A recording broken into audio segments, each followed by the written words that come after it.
To raise the revenue needed, the government proposes to increase the VAT rate by 0.5 percentage point in 25-26 and by another 0.5 percentage point in the following year.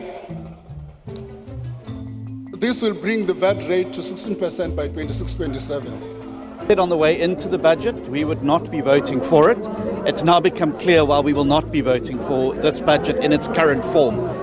We've been very clear from the beginning that we don't believe that a VAT increase is the right way to proceed, especially if it is not accompanied with bold economic reforms. They're going to focus on going for growth. If we don't get growth, then we're going to be sitting back in October as a government, back in February next year, scrabbling around looking for scraps of money to be able to do what we need to do. We have a medium-term development plan that says that we must lower the cost of living, that says we must absolutely go for economic growth, and that we must make sure that we make government more efficient. There are a number of huge, bold announcements that could have been made today that will send the right message out. Instead, we're back in borrow, cut, tax. In our considered view as the MK party, the minister had a number of options to explore, but the option that the minister chose, in our view, is a wrong one. Increasing VAT by any percentage is disastrous. To increase it by 0.5% this year and next year as well, the people who are going to suffer most are black people. These are the people who pay VAT, and we are going to suffer most. He actually did it. Minister of Finance Enoch Godongwana has actually attempted to increase VAT by 0.5%. Now, I did previously argue in my previous video that the Finance Minister would introduce a marginal increase to VAT and add more items to the exemption list. What I did not expect was that the Finance Minister would actually follow through while not adjusting the tax brackets, making sure to get more from personal income tax while not increasing it. Was this a smart move? That's a question the Republic is going to be pondering up until it is finally passed through the National Assembly, if it is passed through in its present form.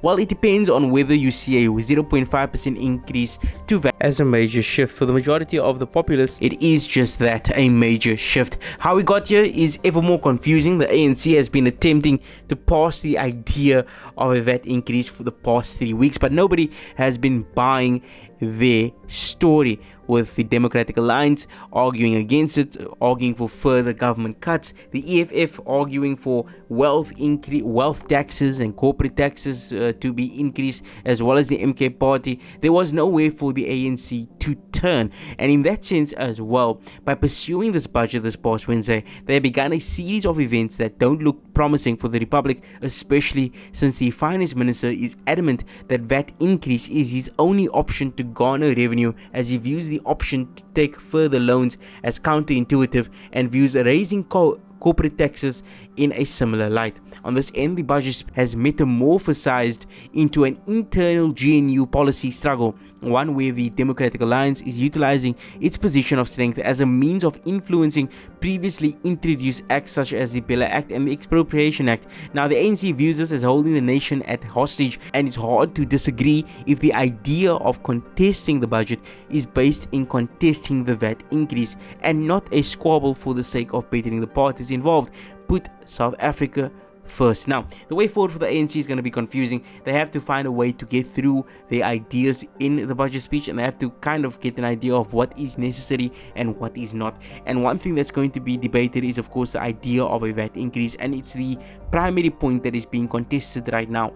Now, for the ANC, they have two options. One option is they could possibly get away with not having a further 0.5% increase next year, and maybe getting away with 0.5% increase this year. This is more than likely unlikely.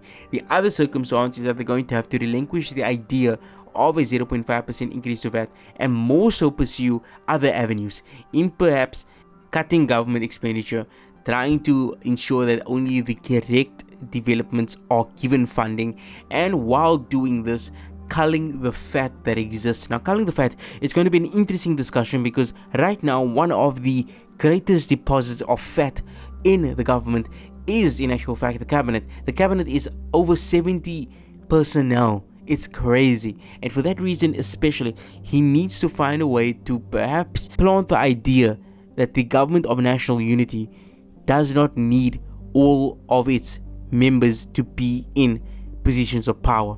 Right now, one of the greatest aspects of the government of national unity, one of the greatest attractives to it, is the aspect that you get your people into key positions in government. Now, with the arguments of the Democratic Alliance, from the arguments of the Good Party, the arguments of everybody that has basically been calling for further cuts, go for the further cuts and put the ball into the opposition's court. That's the only way, because if they don't do this, if they continue to pursue the idea of a tax increase, they give further credence to the Democratic Alliance, who say that they are anti-poor and anti-transformative, because in reality, the 0.5 increase of VAT, while yes, considering the exemption list increasing, is something that's going to hurt the poor, and it's going to hurt them most of all, as is the case whenever something detrimental happens to the Republic of South Africa. It's the poor that gets hit first, and they get hit the hardest. And yes, we can look at the situation and think to ourselves, well, the finance minister has increased the social wages. He has increased childcare grant, he's increased foster care grant, he's increased the old age and disability grant, and he's extended the SRT grant in its current state into the next year. The issue is that enough? Is that enough to sustain the poor? And the obvious answer is no. The reality is, with only around 2,000 Rand or 2,300 Rand or around that number in terms of old age grant, you can't really expect much from the poor in the Republic of South Africa. The reality is that they are going to be hit hard even with these increases that are above inflation. Why? Well, that's because for most people that are taking these grants, they're living in circumstances wherein they have to utilize the majority of their funds towards something that is not for their own benefit realistically. In this instance, I point to situations wherein households are forced to utilize the fund of the old aged, that being the elderly, to sustain themselves.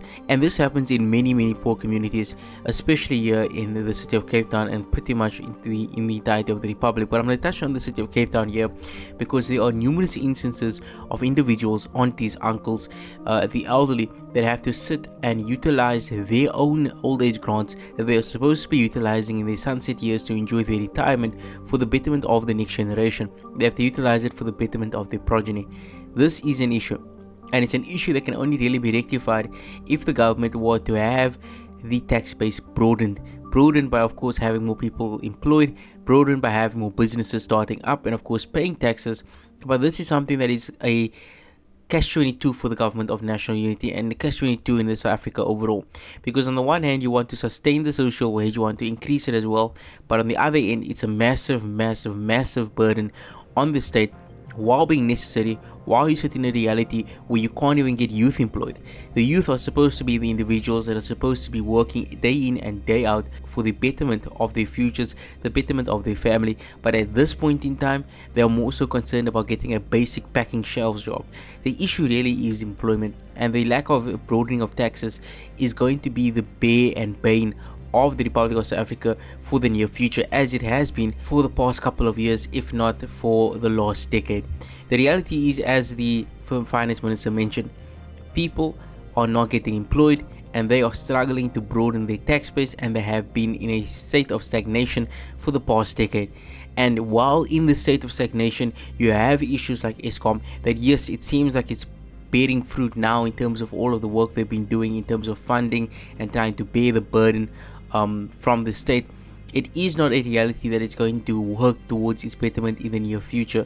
It is something that's only going to be bearing dividends in the next 5 to 10 years realistically. That's the reality of infrastructure development. That's the reality of investing in PRASA, investing in Eskom, investing in the Post Bank, even though the Post Bank is really falling by the wayside. We don't know what's going to be the future, but I hope that the finance minister works towards a situation that is greater for the populace, greater for its people, and greater for those that really need the assistance. But in any case, we need to see more people employed. We cannot have a situation where the health sector cannot find a job for graduates that have been dedicating almost a decade of their lives towards studying. It does not make sense. It doesn't make sense that we can now celebrate that the fuel levy will not be adjusted for the next year, according to the words of the finance minister, while ignoring the reality that the rand is a volatile commodity. Even though, yes, the finance minister is correct in stating that it is one of the more stable developing currencies, it is still a currency that is frequented with issues that relate to geopolitical issues that relate to trading as well in terms of the rand dollar exchange. Now, yes, the United States of America is experiencing some turmoil, so now the rand is looking a little bit stronger. But at the end of the day, we need to have stability in the Republic of South Africa, and stability is something that we just can't get into. And what will we do from now onwards is going to be the true test of time. We're going to have to wait and see. In terms of what happens, but I'll keep you in tune with what my thoughts are. But yeah, enjoy the rest of your day. Be fasting. Hope your fast goes well. Assalamu alaikum.